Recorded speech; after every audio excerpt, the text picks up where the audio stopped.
Dynamic Success the Junior College. Enter to win. Masters in MPC and BPC. अस्सलाम वालेकुम नाज़रीन, आइए नज़ारते हैं देश की राजधानी नई दिल्ली और उत्तर प्रदेश से कुछ खास खबरों।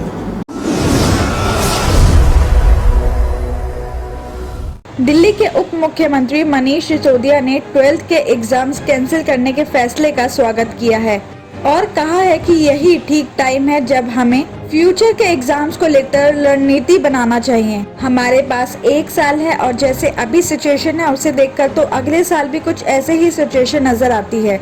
मनीष सिसोदिया ने आगे कहा कि हम एग्जाम्स कैंसिल होने के फैसले का स्वागत करते हैं। हम शुरू से ही एग्जाम्स कराने के समर्थन में नहीं थे क्योंकि इस टाइम एग्जाम्स कराने की जिद बहुत भारी पड़ती और ये फैसला 1.5 करोड़ बच्चों के हित में है। कोरोना के पेंडेमिक में ये ऑप्शन बेहतर है। जब उनसे पूछा गया कि बच्चों के रिजल्ट्स के लिए आपका क्या फॉर्मूला है तो बोले कि स्कूल के पास क्लास 1 से लेकर 12th तक बच्चों की पूरी हिस्ट्री होती है जो किसी भी बच्चे को पहचानने के लिए बहुत ज़रूरी है।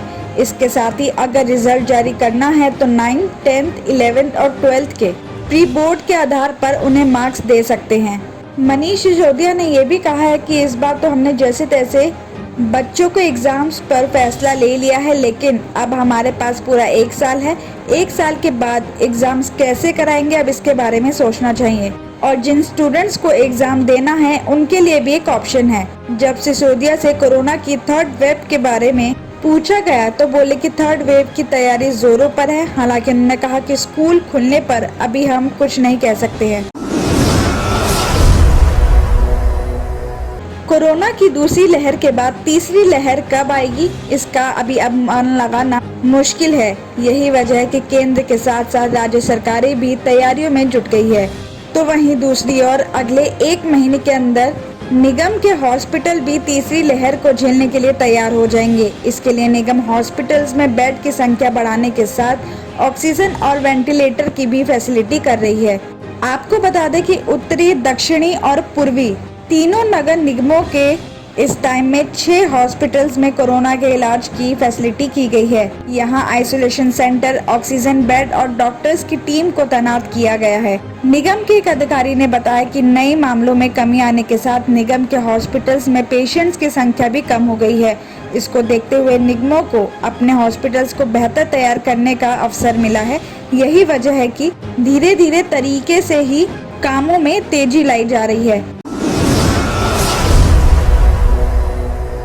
शराब की होम डिलीवरी पर राजधानी में राजनीति गर्मा गई है। दिल्ली सरकार की अब नई आबकारी नीति की विपक्ष ने कड़ी आलोचना की है। कहा है कि लोगों को घरों में ट्रीटमेंट, दवाइयां, ऑक्सीजन और डॉक्टर्स की हेल्प नहीं मिल रही है, लेकिन सरकार घरों तक शराब पहुंचा रही है। बीजेपी ने शराब की होम डिलीवरी करने के फैसले को भारतीय संस्कृति के खिलाफ बताया तो कांग्रेस ने कहा कि कोरोना की दवाई पहुंचाने की जगह केजरीवाल अब हर घर में शराब पहुंचाएंगे। दिल्ली को नशे की राजधानी बना रहे हैं। विपक्ष के हमले पर बैकफुट पर आई आम आदमी पार्टी की सरकार ने कहा कि L13 नीति कोई नई नहीं है, इसमें महज संशोधन किया गया है। वहीं प्रदेश बीजेपी अध्यक्ष आदेश गुप्ता ने कहा है कि इस कोरोना पैंडेमिक में जब सरकार को लोगों के ट्रीटमेंट बेहतर करने का काम करना चाहिए था, तब केजरीवाल सरकार शराब माफिया के साथ मिलकर इसकी होम डिलीवरी करने की नीति बना रही थी। बेहतर होता कि मुख्यमंत्री लोगों के अच्छे ट्रीटमेंट की सेवाएं शुरू कराने का काम करते। तो वहीं प्रदेश कांग्रेस अध्यक्ष चौधरी अनिल कुमार ने कहा है कि कोरोना की दवाई पहुंचाने की जगह केजरीवाल अब हर घर शराब पहुंचाएंगे। मुख्यमंत्री ने अब कोरोना संक्रमण को दवाई से नहीं शराब से हराने का फैसला लिया है। गाजियाबाद के सिहानी सद्दीक नगर में मंगलवार दोपहर कुलदीप उर्फ मिंटू त्यागी ने गोलियों से भूनकर अपनी पत्नी सारिका की हत्या कर दी। घटना के बाद आरोपी मौके से फरार हो गया।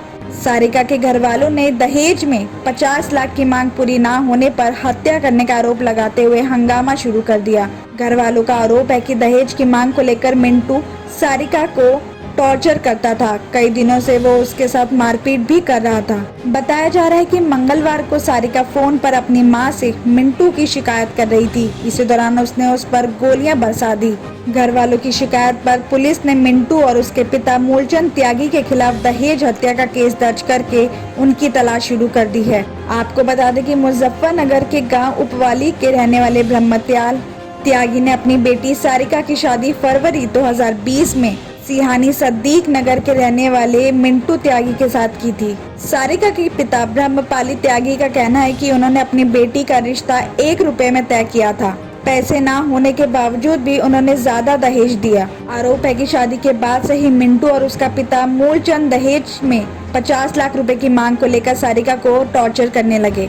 सारिका के पिता ने ये भी कहा कि उन्होंने बेटी के ग्रस्त जीवन को देखते हुए कई बार मिंटू और उसके पिता के टॉर्चर को नजरअंदाज किया है। कई बार पंचायतें भी हुई हैं।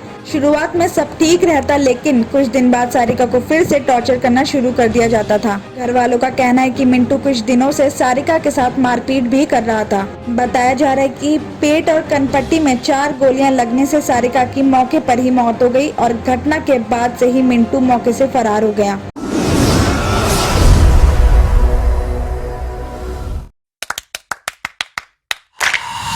Dynamic Success the Junior College. Enter to win. Masters in MPC and BPC. Integrated coaching for NEET, IIT, JEE. Separate block for girls. Better coaching, better planning, better environment with better results. Opposite Madanapet Mandi, Saeedabad, Hyderabad. Phone 04029701124. An Institute of Success Schools.